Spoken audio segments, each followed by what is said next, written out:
Assalamualaikum warahmatullahi wabarakatuh. Perkenalkan, nama saya Nurbia.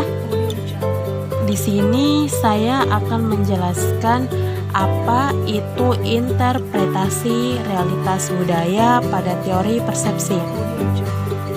Sebelumnya, kalian sudah tahu belum apa itu persepsi? Jika belum, yuk simak pembahasan berikut.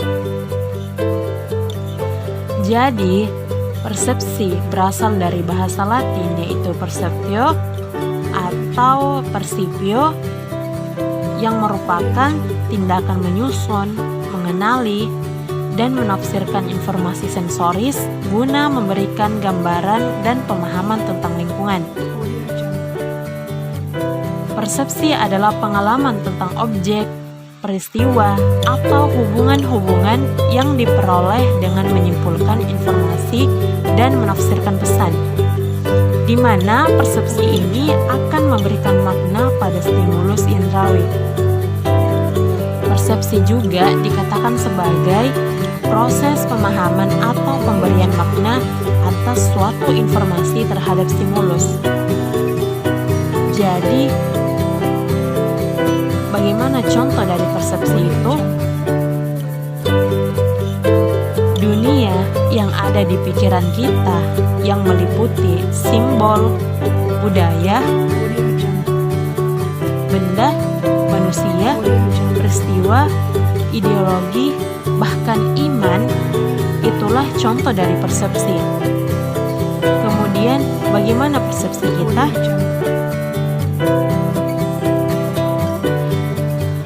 Persepsi kita mengartikan pengaruh eksternal dengan mengizinkan kita untuk menginterpretasi, mengelompokkan, dan mengatur stimulus yang kita pilih untuk dimonitor. Menurut para ahli, salah satunya yaitu Gumbel, mengatakan bahwa persepsi merupakan proses seleksi dan pengaturan serta penginterpretasian data sensor dengan cara yang memungkinkan kita untuk mengerti dunia kita. Dengan kata lain, persepsi itu adalah proses di mana orang-orang mengubah kejadian dan pengalaman eksternalnya menjadi pengalaman internal yang berarti.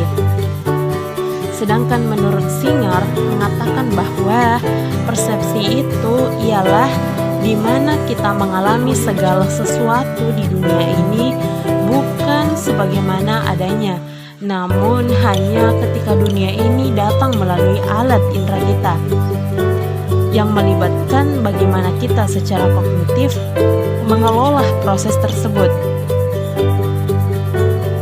Jadi, bagaimana persepsi mempengaruhi realitas budaya?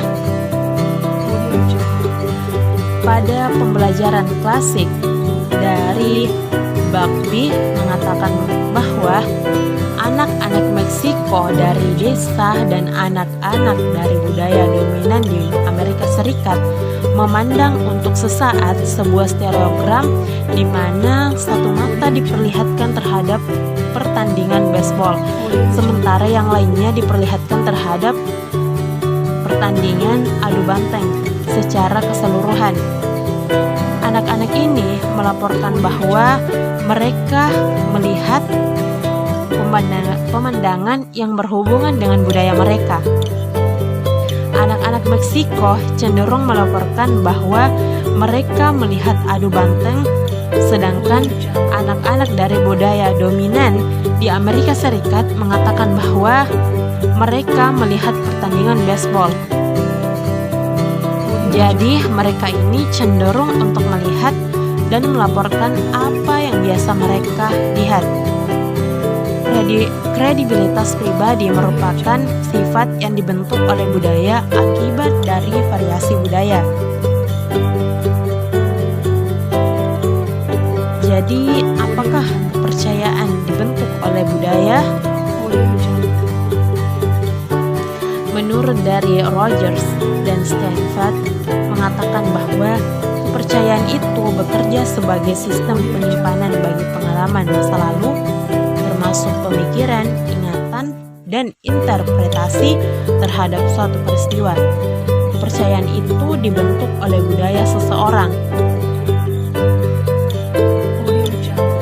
Kemudian, apakah kepercayaan itu penting? Ya, kepercayaan itu penting karena diterima sebagai suatu kebenaran. Kepercayaan ini mencerminkan suatu tindakan dan perilaku seseorang. Dalam tradisi Islam, percaya bahwa Al-Quran merupakan sumber pengetahuan terpercaya, sehingga menerima segala mukjizat dan janji-janji yang ada di dalamnya. Kita harus mengenali bahwa budaya ini memiliki sistem realitas dan kepercayaan yang berbeda. Hal ini sangatlah penting dari suatu kepercayaan yang merupakan bagian dari suatu budaya, dan kita tidak mempertanyakannya atau bahkan tidak meminta bukti. Kita akan langsung menerimanya karena kita tahu bahwa hal itu adalah benar, sehingga kepercayaan itu tetap bertahan. Jadi bagaimana pola budaya? Masyarakat dan budaya sangatlah kompleks, terdiri atas berbagai orientasi budaya yang saling berhubungan.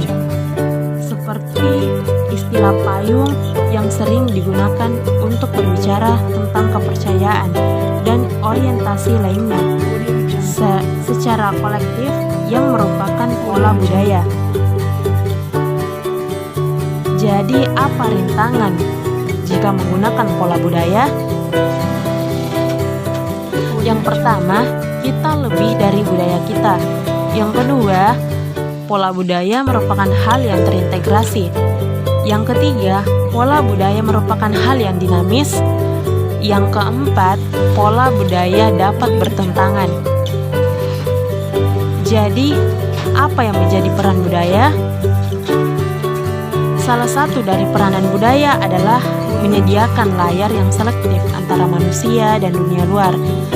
Dalam berbagai bentuk, budaya mengangkat apa yang kita perhatikan dan apa yang kita hiraukan.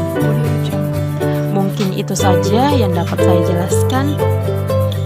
Semoga video ini bermanfaat. Dan terima kasih. Wassalamualaikum warahmatullahi wabarakatuh.